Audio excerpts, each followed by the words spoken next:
오늘도 주님의 말씀을 통해 하나님 나라를 누리는 복이 있기를 주님의 이름으로 축원합니다. 앞서서 예수님께서 제자들이 세상에서 당할 환난, 핍박, 박해에 대해서 말씀하셨죠. 제자들을 세상에 보내는 것이 마치 양을 이리 가운데로 보냄과 같도다 말씀하셨어요. 그것은 그냥 이렇게 환난과 박해가 있다 말씀하시는 게 아니라 예수님의 마음이 그래서 심히 아픈 거죠. 우리를 이리 가운데 보낼 수밖에 없는 예수님의 그 심정은 말로 다 할 수 없이 아프고 아파요. 그래서 우리가 그런 세상 속에서 어떻게 살아야 하는지를 먼저 말씀하셨고, 그런데 그 가운데서 이 정말 주님께서 마음 아파하시면서 이제 진정한 주님의 마음은 이거죠. 26절에 그런즉 그들을 두려워하지 말라. 두려워하지 말라는 거예요. 비록 양을 이리 가운데 보냄과 같다 할지라도 두려워하지 말라라는 거죠. 성경은 우리에게 정말 많은 부분에 있어서 두려워하지 말라고 말씀하세요. 믿음을 가지라는 말보다 오히려 두려워하지 말라는 말씀이 더 많이 언급되고 있어요. 왜냐하면 우리가 믿음을 갖지 못하는 이유가 다 어디에 있어요? 두려움 때문이죠. 이 두려움 때문에 두려움에 사로잡히기 때문에 믿음을 갖지 못하는 거예요. 제가 늘 말씀드리지만 소뚜껑 보고 놀란 가슴 자라보고 놀란다고, 뭔가 우리 마음에 두려움이 한번 엄습하면 그 두려움에 사로잡히면 우리는 아무것도 하지 못해요. 예를 들어서 그냥 멀쩡하게 잘 일을 하고 있다가 내가 할 일을 하다가 볼 일을 보다가 문득 집에 가스 불 안 끈 것만 생각나도 어떻게 돼요? 껐는지 안 껐는지 잘 모르는 상황이 오게 되면 정말 손에 아무것도 잡히지 않죠. 두려움이라는 게 이런 거예요. 두려움이 한번 엄습하고 그 마음이 두려움에 사로잡히면 그 뒤에서는 이제 아무것도 하지 못해요. 그래서 구약에 보면 끊임없이 우상과의 전쟁이죠. 우상을 섬기다가 하나님 앞에 징계받고 회개하고 돌아오고, 이것을 경험했음에도 불구하고 또다시 우상 숭배하고 하나님의 징계받고 회개하고 돌아오고, 이러기를 수차례 반복하는 이유가 왜 이렇게 어리석을까가 아니라 결국 그 우상 숭배의 본질도 전부 다 두려움에서 비롯되는 거예요. 그래서 하늘이 두려우면 하늘신을, 바다가 두려우면 바다신을, 흉년이 들면 이 풍년을 가져다 줄 신을, 결국 그 모든 염려, 두려움은 결국 우상 숭배로 연결되어지는 거예요. 그래서 성경은 우리에게 믿음을 가지라는 것보다 우리가 믿음을 갖지 못하는 그 본질, 결국 우리가 우상을 섬길 수밖에 없는 그 본질, 두려움을 늘 언급하고 있다는 거죠. 신앙생활을 잘하다가도 이런 박해가 찾아오게 되면 많은 염려, 많은 걱정, 많은 두려움이 그 마음속에 엄습하게 되고, 그러므로 그 신앙을 버리고 낙심하는 자들이 발생할 것을 아시기에 우리에게 말씀하시는 것도 두려워하지 말아라 라는 거예요. 그런데 우리가 누군가에게 조언할 때 두려워하지 마라 이렇게 말하는 건 근거가 없죠. 무조건 두려워하지 말란다고 해서 그게 되느냐? 그게 아니죠. 그렇기 때문에 예수님은 우리가 두려워하지 말아야 될 이유를 이제 말씀해 주는 거예요. 오늘 본문은 26절에도 그들을 두려워하지 말라, 28절에도 두려워하지 말고, 또 31절에도 두려워하지 말아라. 계속 두려워하지 말아라, 두려워하지 말아라, 두려워하지 말아라 말씀하시는데, 그냥 막연히 두려워하지 말라는 게 아니라 근거 있는 두려워하지 말라라는 거죠. 그럼 그 근거는 뭐예요? 가장 먼저 말씀하시는 것은 26절에 감추인 것이 드러나지 않을 것이 없고 숨은 것이 알려지지 않을 것이 없느니라 말씀하죠. 이건 이 당시 유대인들이 자주 사용하는 속담이고 격언이에요. 하나님께서 보고 계신다는 뜻이죠. 하나님께서 보고 계시기 때문에 숨기고 감출 것이 없다는 거예요. 모든 것이 밝히 드러나는 때가 온다라는 거죠. 그러니 박해하는 자들의 거짓과 박해하는 자들의 그 술수가 드러나지 않을 게 없고, 또 박해하는 자들의 가장 은밀하고 수치스러운 그 죄도 드러나지 않을 것이 없어요. 그리고 또한 반대로 참된 진리도 끝까지 묻혀져 있고 감춰져 있는 게 아니라는 거죠. 참된 진리는 지금은 감춰져 있고 지금은 박해받는 것 같지만 결국 모든 것이 드러나게 되는 날이 온다는 거예요. 그러니까 두려워하지 말라는 거죠. 참된 진리를 붙잡고 있다면 비록 지금은 비진리가 득세하는 것 같고 세상이 성공하는 것 같고 세상의 방식, 세상의 방법이 잘 되는 것 같고 복된 것 같아 보이지만 그러나 세상의 그 불의하고 비진리의 것들, 욕심과 정력으로 거짓으로 얻어낸 것들이 전부 다 드러나는 때가 오는 거예요.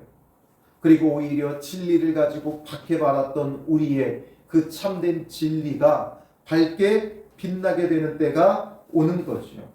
그래서 두려워할 필요 없이 제자들은 세상 속에 나가서 어떻게 해야 되느냐? 27절에 내가 너희에게 어두운 데서 이른 것을 광명한 데서 말하며 너희가 귓속말로 듣는 것을 집 위에서 전파하라. 어두운 데서 이르는 것, 이것은 뭐예요? 감추어진 비밀을 주님께서 제자들에게 말씀해 주신 거죠. 그 감추어진 비밀이 뭐예요? 바로 천국 비밀이죠. 왜 비유로 말씀하십니까? 물을 때 예수님이 뭐라 그래요? 천국 비유가 너희에게는 허락되었으나 저들에게는 감추어졌다라는 거죠. 그러므로 예수님께서 제자들에게 가르쳐 주신 천국 그 비밀을 이제는 광명한 데서 모두에게 전파하라는 거죠. 또 너희가 귓속말로 듣는 것을, 귓속말로 듣는 것이라는 건 이 당시에 누가 어떤 강연을 하게 되어지면 그 강연자는 옆에 그 해설자에게 귓속말로 일러줘요. 그럼 이제 이 해설자가 큰 소리로 사람들에게 외치는 거죠. 그러니까 마치 스피커의 역할을 하는 거예요. 그렇듯이 예수님께서 제자들에게 말씀하신 천국 복음을 이제는 우리가 해설자, 스피커가 되어서 공개적인 데서 많은 사람들이 듣도록 집 위에서 전파하라. 그러니 복음의 참된 진리를 가지고 전파하라는 거죠. 숨어들지 말고 부끄러워하지 말고 감추지 말고 그 감추어진 게 드러나는 때가 오기에 우리는 전파하는 자가 되어져야 하는 거예요. 그리고 또한 두 번째 두려워하지 말아야 할 이유 28절에 몸은 죽여도 영혼은 능히 죽이지 못하는 자들을 두려워하지 말고 말씀하죠. 우리를 박해하는 악한 마귀 사탄, 그가 아무리 힘이 세고 강하다 하여도 그들이 할 수 있는 권한은 우리의 몸을 죽이는 것까지는 할 수 있어요. 그러나 더 이상 무엇은 하지 못해요. 즉 우리의 영혼은 손도 대지 못해요. 우리의 육은 무너뜨릴 수 있고 그들이 악한 자들을 동원해 우리를 박해하여 마지막에는 최악의 경우는 우리의 몸은 죽일 수 있다라는 거죠. 박해자들을 통해 순교당하는 그 마지막 그 단계는 우리의 몸을 죽이는 거예요. 그러나 그들이 우리의 영혼을 어떻게 하지는 못한다라는 거예요. 우리의 육신의 삶은 잠깐이지만 우리의 육신의 삶이 끝나면 또 영원한 삶이 남아 있어요. 그러니 이 영원한 삶을 위해서는 육신의 박해는 견딜만 하고 참을만 한 거죠. 왜냐? 영원한 하나님 나라가 있기 때문에. 우리가 이 땅에 살아갈 때는 인생이 굉장히 긴 것처럼 여겨지지만 영원이라는 그 시간 앞에 우리의 인생은 하나의 점에 불과한 거예요. 그러니 이 영원한 하나님 나라를 앞두고 우리의 잠깐 있다 없어질 몸을 위해 살아간다는 건 어리석은 것이 될 수밖에 없는 거죠. 그래서 참된 영원한 하나님 나라를 위해 두려워하지 말라는 거예요. 우리가 누구를 두려워하는 게 마땅해요? 오직 몸과 영혼을 능히 지옥에 멸하실 수 있는 이를 두려워하라. 그러나 하나님은 우리의 몸뿐만 아니라 우리의 영혼까지도 주관하세요. 주님께서 허락지 아니하시면 우리가 그 누구도 땅에 떨어지지 않아요. 그 누구도 죽임당하지 않아요. 그리고 하나님께서 허락지 아니하시면 그 누구도 영원한 지옥 형벌을 받지 않아요. 그리고 주님이 원하시면 우리는 영원한 하나님 나라를 누릴 수 있어요. 그러므로 우리의 몸과 영혼은 오직 하나님께 있는 거지요. 그러니 우리의 몸을 어찌할 수 있는 저들을 두려워할 것이 아니라 하나님을 두려워해야죠. 하나님의 심판은 우리의 몸뿐만 아니라 영혼까지 주장하는 것이기 때문이지요. 그리고 또 두려워하지 말아야 될 것은 31절에 두려워하지 말라. 너희는 많은 참새보다 귀하니라. 우리는 참새보다 귀하다라는 거예요. 왜 참새보다 귀하다 이 표현을 썼냐면 29절부터 설명했죠. 29절에 참새 2마리가 한 아사리온에 팔리지 않느냐. 참새 2마리가 한 아사리온에 팔린다. 한 아사리온은 당시 로마의 화폐로 데나리온, 우리가 잘 아는 데나리온의 약 16분의 1이에요. 그러니까 데나리온은 한 사람의 하루 일당이었죠. 당시 노동자의 하루 일당이에요. 요즘 일당을 값싸게 쳐도 한 10만 원 정도는 받죠. 그럼 10만 원에 16분의 1 하면 6,250원이에요. 요즘 시급도 되지 않죠. 요즘 시급이 10,000원이에요. 그런데 이 6,250원, 그것도 참새 한 마리가 아니라 2마리가 한 아사리온이에요. 이 당시 매매되던 생명체 중에 가장 값싼 것이 바로 이 참새였어요. 그래서 이 참새는 2마리가 한 아사리온에 팔린다라는 거예요. 이렇게 참새는 가장 값어치 없는 존재죠. 그런데 이렇게 값어치 없는 존재도 너희 아버지께서 허락하지 아니하시면 그 하나도 땅에 떨어지지 아니하리라. 이 공중에 날아다니는 참새, 가장 값어치 없는 것으로 여겨졌던 참새조차도 하나님 아버지가 허락하지 않으면 땅에 그냥 떨어지지 않는다는 거예요. 하늘을 날아가는 게 결코 쉬운 일이 아니죠. 그러니까 자칫 잘못하면 땅에 떨어질 수 있어요. 그런데도 하나님이 허락하지 않으면 이 참새 한 마리도 그냥 땅에 떨어지지 않는다는 거예요. 그런데 우리는 어떠해요? 30절에 너희에게는 머리털까지 다 세신 바 되었나니. 이 값어치 없는 참새보다 우리는 얼마나 더 귀해요. 하나님께서 심지어 우리 머리털까지 다 세셨어요. 그러니까 하나님이 허락하지 않으면 심지어 우리의 머리털 하나도 그냥 땅에 떨어지지 않아요. 사람의 머리털이 얼마나 많아요. 그런데 이 머리털 하나조차도 그냥 땅에 떨어지는 게 아니에요. 하나님께서 다 세워놓으셨어요. 그러니 우리가 저 세상 사람들에 의해 우리의 생명이 좌지우지되는 것 같이 보이죠. 앞에서 심지어는 몸을 죽일 수 있다고, 저 박해자들이 몸을 죽일 수 있다고도 말했지만, 그러나 결국 그게 그들의 뜻대로 되는 것은 아니라는 거죠. 우리 머리털 하나도 그냥 땅에 떨어지지 않아요.